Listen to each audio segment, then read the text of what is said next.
Here today with a good buddy of mine, Josh, high school wrestling coach. So we thought we would give you the question that probably most people always ask coming up through them youth athletics. Does wrestling before age 10 help a high school wrestler or not? So the answer to that is it's a difficult question. Uh-oh. It's a yes and it's a no. Well, let's give me the yes first. So yes, it helps, right? Because you're getting that experience. So if you've got great coaches in the youth level, which a lot of times is hard to find.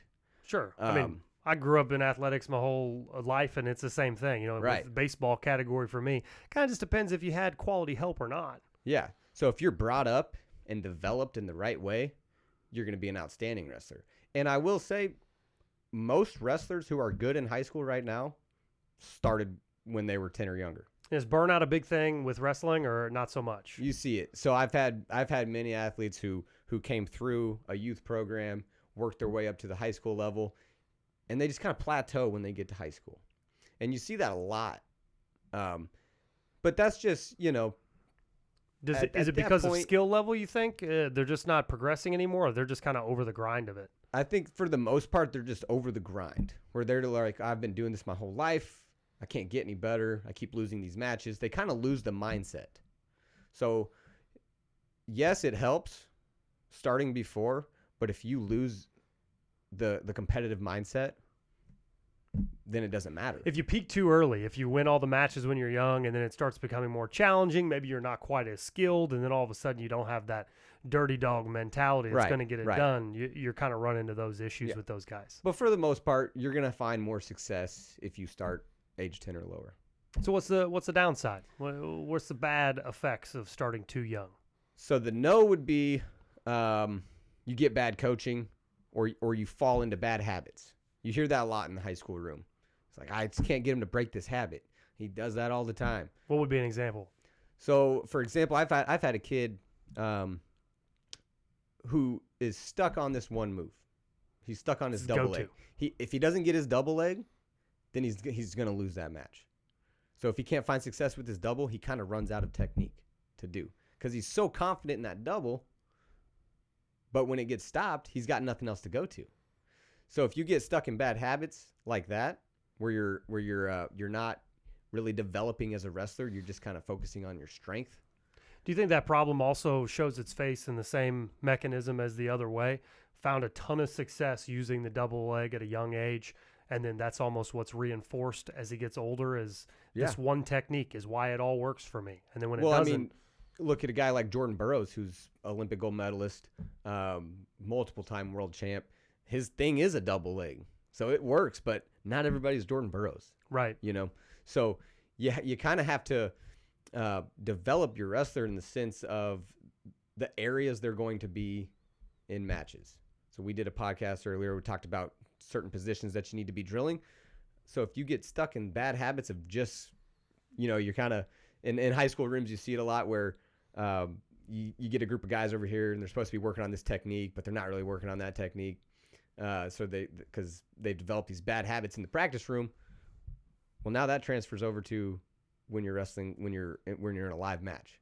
Right. So the main thing, if you're looking at, should I start my wrestler now? Maybe you have a kid who's 10, 12.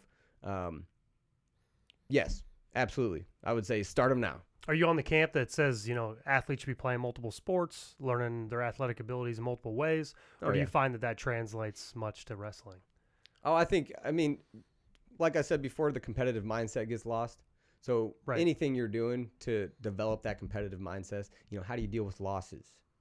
How do you improve? How do you grow as an athlete?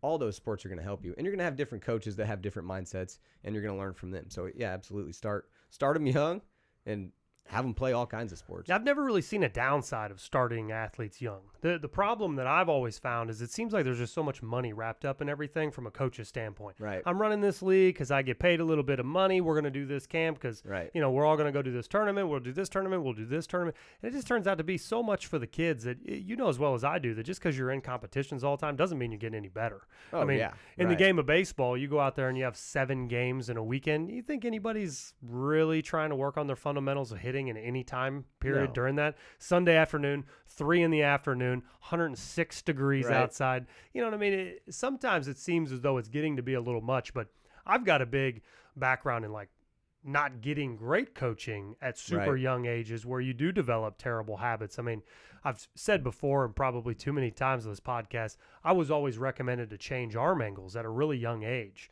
And when you're trying to get a lot of velocity or trying to learn proper pitching mechanics, you know, the way that it was taught to me was you should be just like this. Right. And that doesn't really work for everybody. Your genetics are more powerful in different ways, whether that guy's double leg is what his go-to is or not. You know, some people are just better at certain things genetically. They got longer arms to be able to pull something off. They've got, you know, quicker feet than another guy, so they could maybe make this move a thing. And, you know, sometimes I think the idea that parents need to find expert coaches is probably more imperative than an age ever is. Oh, yeah, absolutely. And not just one expert coach. Right. You should be, just using wrestling as an example, you have a lot of times you see just like a dad will kind of take over the kid's role and say, this is what we're going to drill, this is what we're going to work on.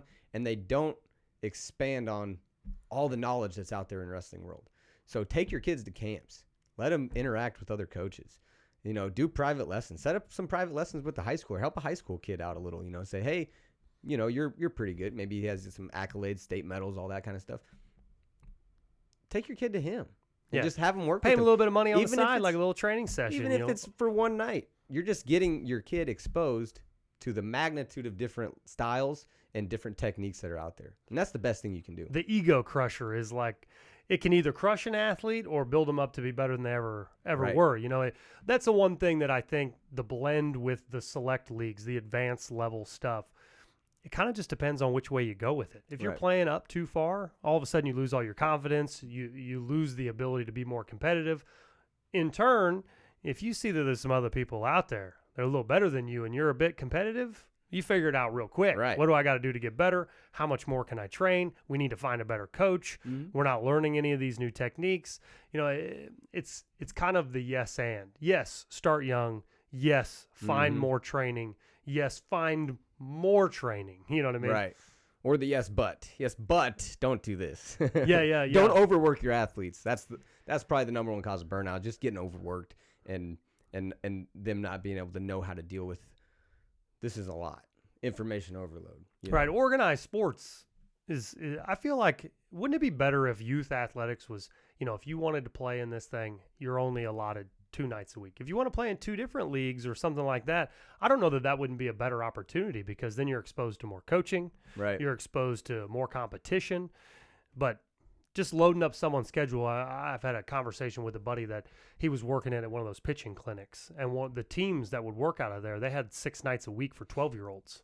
What else do you want that 12-year-old to do? You want them to play more than one sport? Well, the select league that you want me to play in, play 6 nights a week. Right. What do you want mom to do? You know, I can't play football. I can't play that because I got 6 nights a week of this select ball because I'm going to be this pro guy, and you're 12. Right, and you're still trying to be a kid. Yeah, it's like, when do I get to your play? Your parents got it all planned out for you. Yeah, unfortunately, you know, I think as a parent, you got to be a little bit open to understanding. There's only so much time in the day. Mix and match. You don't have to stay with the same coaches for 8 years just because they love your athlete to be on the team. Probably better if you moved around a little bit at those younger ages. And for parents to understand that if your athlete is not the best in their sport right now, that's fine. Yeah. Like, you have so much room. If you're 10 and you're just starting out in sports and you're not very good at it, whatever sport you're playing, well, just give it time and teach them how to develop themselves and develop those skills. And how to grow as an athlete, like we talked about earlier. It's kind of a shame, though, the trump card of puberty. It's the worst. Yeah. You know, some of these kids, eighth grade, are just fully developed. Like 12, 13 years old. Yeah. Skill levels just dramatically shift. One kid has a beard out there. You're like, Dad, this isn't fair. I could remember, I didn't wrestle, but I remember in middle school vividly because it was such like an awkward thing. Guy would wear a singlet all day because he loved wrestling, was so into it. Yep. He was 7th grade, full hair chest, pulling out. I could only imagine if you were a 7th grader and they're fighting him like, oh my gosh, it's a full-grown man. Yeah. But I'm assuming it would be matched up with weight class and whatnot. I'm just saying, like, I mean, it is, but still, you get the size difference. Like, a lot of times in the 14 and under, you'll see just some kid that's just muscle bound kid, and he weighs like 150. Right. But then you have a 13-year-old who Bag of bones. has some baby fat on him still. And Right. he's kind of shorter than this big kid. You know, that can be demoralizing for that kid. So in high school, do you see that an awful lot? Like when are the weight classes? When does that actually play a factor? Well, I mean, they play a factor in the youth because you do have to weigh in. You have to they match you based on your weight. I Right. was just talking in terms of No, that's this what I kid's mean. muscles, this kid's Yeah, more yeah. pudgy. That's what I mean. Like, what age group is that most seen? Is it like your 10th, your 11th? Yeah. grade? Where are the shift, if you will? You'll see it a lot in the from 12 to 14 years old. That's when you really start to see the difference. But once you get into high school, I mean, as far as the muscle goes, a lot of times it's very similar based on the weight. Now you get some kids that cut a lot more weight than other kids, which I don't suggest doing. But there's certain weight classes too, like the upper weight classes, like 170. You'll still kind of see that this kid's got a lot more body fat. This kid's a lot more jacked, right? Right. But you kind of know that if you're at that weight class and you're one that doesn't have a lot of muscle, you know that, so you can develop techniques on how to beat that. This day and age, I mean, looking back, I feel like wrestling, hands down, probably should be like the most recommended other sport that there is. I mean, all performance is based on your center of gravity. I mean, I remember, I kind of had that lanky thing going. I was 6'4", weighed $173 my senior year in high school. I was a bag of bones. But the difference in like my senior year to like moving into college and playing, I started to fill out, got a lot stronger.